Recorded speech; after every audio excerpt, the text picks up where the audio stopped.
Okay okay మా మల్లికార్జున గారు 19/4/2025 task force వేశారు ప్రైమ్ 9 కథనాలకు స్పందించి.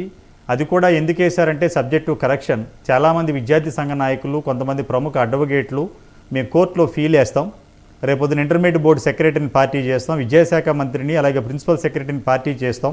ఎందుకంటే ఇది జరిగింది సమ్మర్ వెకేషన్ హాలిడేస్ ఇచ్చారు. 31 మార్చి నుంచి 1 జూన్ వరకు తెలంగాణలో ఉన్న ప్రైవేటు ప్రభుత్వ జూనియర్ కళాశాలకు సెలవులు. కానీ ఈ బరి తెగించిన విద్యా సంస్థలు ప్రముఖంగా శ్రీ చైతన్య ఫస్ట్ ఆఫ్లైన్ పెట్టారు. విద్యార్థి సంఘ నాయకులు ప్రైమ్ 9 ప్రతినిధులు ప్రత్యేకంగా లైవ్ ప్రోగ్రామ్స్ ఇస్తుంటే భయపడి 2-3 రోజులు ఆన్లైన్ పెట్టారు. దాని తర్వాత మళ్ళీ ఆఫ్లైన్ పెట్టారు. ఇవన్నీ కథనాలు రేపొద్దున కోర్టులో చూపిస్తే భయం వేస్తుందని ఒక సూపరింటెండెంట్, డిప్యూటీ సెక్రటరీ వాళ్ళతో ఒక టాస్క్ ఫోర్స్ ఏర్పాటు చేసి ఇంతవరకు ఒక ప్రెస్ మీట్ పెట్టి పత్రికా ముఖంగా పలానా శ్రీ చైతన్య రామన్ భవన్లో ఇలా తనిఖీ చేశాం, అక్కడ మీరు చెప్పింది వాస్తవం, మీడియాలో వచ్చిన కథనాల వాస్తవం, విద్యార్థి సంఘ నాయకులు చేసింది వాస్తవం అని చెప్పడానికి ఎందుకు ఇంటర్మీడియట్ బోర్డు మేనమేసాలు లెక్కిస్తుంది? ఏమంటారు మీరు? సార్, ముందుగా ప్రైమ్ 9 వీక్షకులకు అదేవిధంగా డిబేట్లో పాల్గొన్నటువంటి పెద్దలకు అందరికీ నమస్కారాలండి. ముందుగా దేశం హితం కోసం కావచ్చు, సమాజ హితం కోసం, అదేవిధంగా పేద విద్యార్థులకు అండగా ద 4th ఎస్టేట్ మీడియా ఎప్పుడు సపోర్ట్ ఉంటుందని నిరూపించినటువంటి ప్రైమ్ 9 న్యూస్ యాజమాన్యానికి నిజంగా ధన్యవాదాలు తెలుపుతున్నానండి.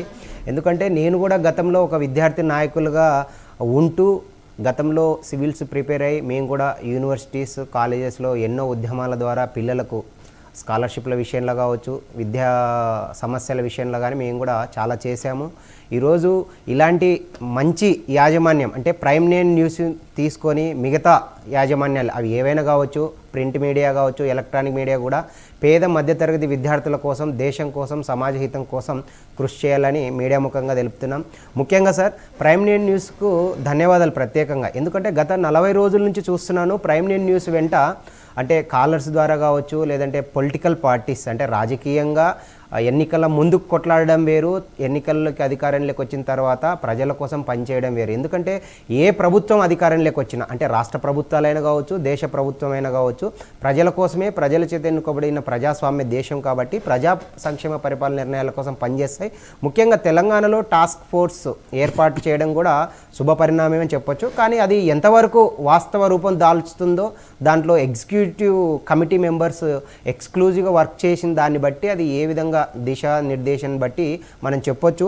ముఖ్యంగా సార్ వాస్తవం చెప్పాలంటే ఇప్పుడు సమ్మర్ హాలిడేస్ అనేటివి కూడా ఇవ్వకుండా పిల్లలకి ఒక స్ట్రెస్ని తీసుకొచ్చి పిల్లలకు రిలీఫ్ లేకుండా ఒకవైపు మానసిక ఆందోళనలు చేయడం ఒకవైపు అయితే, ఇంకోటి పేద విద్యార్థులని భయపెట్టి లేదంటే రకరకాలుగా స్కూల్ ఫీజెస్ అని, లేదంటే కాలేజ్ ఫీజెస్ అని, లేదంటే యూనిఫామ్ ఫీజెస్ అని, స్కూల్ బుక్స్ ఎక్స్ట్రా ఫీజెస్ అని, నిజంగా అడ్మిషన్ ఫీజెస్ అని దాదాపుగా లక్షల పైగా అడ్మిషన్లు వసూలు చేసేటువంటి కాలేజీలు చాలా ఉన్నాయి సార్. అవి చిన్న కాలేజీల నుంచి పెద్ద కాలేజీల వరకు పేర్కొంటే ఈరోజు మేము ఒకటే స్పష్టంగా చెప్తున్నాం సార్, భారతీయ జనతా పార్టీ తరఫున ఒక విద్యార్థి నాయకులుగా గతంలో పనిచేసాము, ఏబీవీపీ కావచ్చు, అదేవిధంగా ఈరోజు భారతీయ జనతా పార్టీ యువ నాయకులుగా మేము మాట్లాడట్లేదు.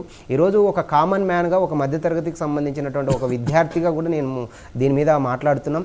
ఖచ్చితంగా రైట్ టు ఎడ్యుకేషన్ ఏదైతే ఉందో 25% ప్రైవేట్ స్కూల్స్లో కావచ్చు, కాలేజీలో కానీ ఖచ్చితంగా పేద విద్యార్థులకు సీట్లు కేటాయించాలని చెప్పేసి గౌరవనీయులు భారత ప్రధాని నరేంద్ర మోదీ గారి నేతృత్వంలో ఉన్నటువంటి పెద్దలు అంటే అమిత్ షా గారు కావచ్చు, లేదంటే మా కేంద్ర విద్యాశాఖ మంత్రి వర్యులు ధర్మేంద్ర ప్రధాన్ గారు కావచ్చు, ఆంధ్రప్రదేశ్ డిప్యూటీ సీఎం పవన్ కళ్యాణ్ గారి సూచనలు, అలాగే చంద్రబాబు గారి నేతృత్వంలో, నారా లోకేష్ గారి ఆధ్వర్యంలో ఆంధ్రప్రదేశ్లో స్పష్టంగా రాబోయే విద్యా క్యాలెండర్లో 25% ప్రకారం schools, educations right to act ప్రకారం పేద విద్యార్థులకు కావచ్చు, స్కూల్స్ యాజమాన్యానికి కూడా గైడ్లైన్స్ ఇవ్వడం జరిగింది సార్. ముఖ్యంగా తెలంగాణ రాష్ట్రం అనే కాదు, దేశంలో ఉన్నటువంటి అన్ని రాష్ట్రాలకు ఈ గైడ్లైన్స్ పంపించడం జరిగింది.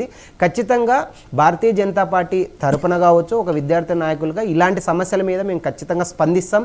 త్వరలోనే అంటే ప్రైవేటు యాజమాన్యాల యొక్క ఫీజు జులుం మీద, ఫీజు మాఫియా మీద ఖచ్చితంగా మా కేంద్ర మంత్రులు ఉన్నారు ఇక్కడ తెలంగాణలో, కిషన్ రెడ్డి గారు కావచ్చు, బండి సంజయ్ గారు కావచ్చు, అదేవిధంగా రాజ్యసభ సభ్యులు లక్ష్మణ్ గారు కావచ్చు, ఆంధ్రప్రదేశ్ రాష్ట్రంలో డిప్యూటీ సీఎం కళ్యాణ్ గారు ఉన్నారు, పవన్ కళ్యాణ్ గారు, అదేవిధంగా చంద్రబాబు నాయుడు గారు ఉన్నారు, నారా లోకేష్ గారు ఉన్నారు, అదేవిధంగా మా భారతీయ జనతా పార్టీ అధ్యక్షురాలు పురంధేశ్వర్ గారు ఉన్నారు. ఖచ్చితంగా పెద్దల సాయంతో మేము రిప్రజెంటేషన్స్ ఇచ్చి పేద విద్యార్థుల కోసం ఖచ్చితంగా కృషి చేస్తాం సార్. ఇంకొకటి, ఈరోజు భారతీయ జనతా పార్టీ ఆధ్వర్యంలో, నరేంద్ర మోదీ గారి ఆధ్వర్యంలో 2014 నుంచి 2024లో మేము జాతీయ బడ్జెట్లు ప్రవేశపెట్టి చూస్తే దాదాపు విద్య, వైద్యం, ఆరోగ్య సదుపాయాలు, ఇన్ఫ్రాస్ట్రక్చర్ మీద ఎక్కువ కేటాయింపులు చేశారు సార్.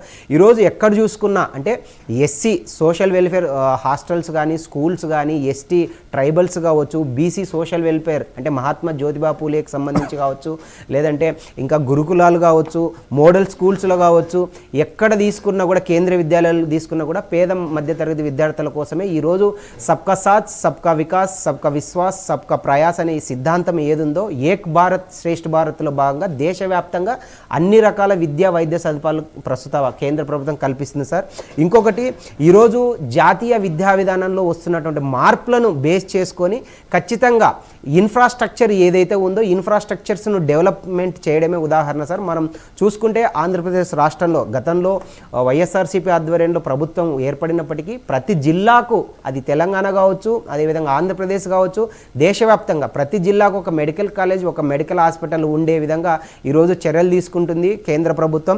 ఇంకొకటి సార్, ఈరోజు నేను స్పష్టంగా చెప్తున్నాను, పేద విద్యార్థులైనా ఎవరైనా కూడా మెడికల్ కాలేజెస్ పెంచడంతో పాటు మెడికల్ హాస్పిటల్స్ని పెంచి సీట్లు కూడా పెంచడానికి ఒక ఉదాహరణ ఏంటంటే ఈరోజు కేంద్ర ప్రభుత్వం ఈడబ్ల్యూఎస్ కేటాయింపుల ద్వారా పేద విద్యార్థులకి, అంటే అగ్రవర్ణాల్లో ఉన్నటువంటి అన్ని రకాల పేద వర్గాలకు కూడా నీట్ ద్వారా కానీ, లేదంటే ప్రభుత్వ ఉద్యోగాలకు సంబంధించి కూడా వాళ్ళకి ఈరోజు రిజర్వేషన్స్ సదుపాయాలు ఇస్తుంటే ఈరోజు సామాన్య పేదరికంలో పుట్టినటువంటి వ్యక్తులు కూడా ఈరోజు ఎంబీబీఎస్ డాక్టర్లు అర్హత పొందడానికి ఈరోజు కృషి చేస్తుంది సార్ కేంద్ర ప్రభుత్వం.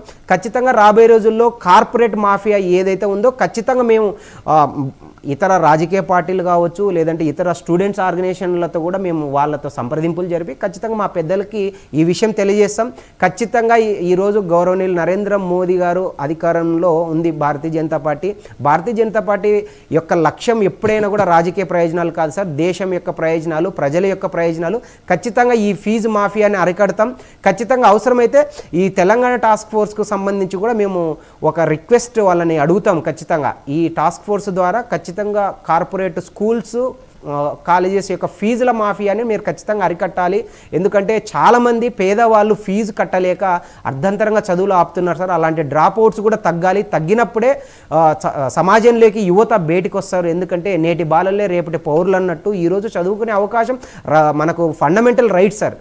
ఖచ్చితంగా విద్య అనేది మన 6 to 14 years కాదు, దాదాపుగా హయ్యర్ స్కాల్స్లో కూడా దాన్ని ఒక ఫండమెంటల్ రైట్గా మనం ప్రతి ఒక్కరికి కల్పించాల్సిన బాధ్యత ప్రతి ఒక్కరి మీద ఉంది. సో ప్రైమ్ 9 న్యూస్కి ముఖ్యంగా ధన్యవాదాలు తెలుపుతున్నాం సార్. యోగేశ్వర్ కుకుట్పల్లి నుంచి లైన్లో ఉన్నారు. నమస్కారం.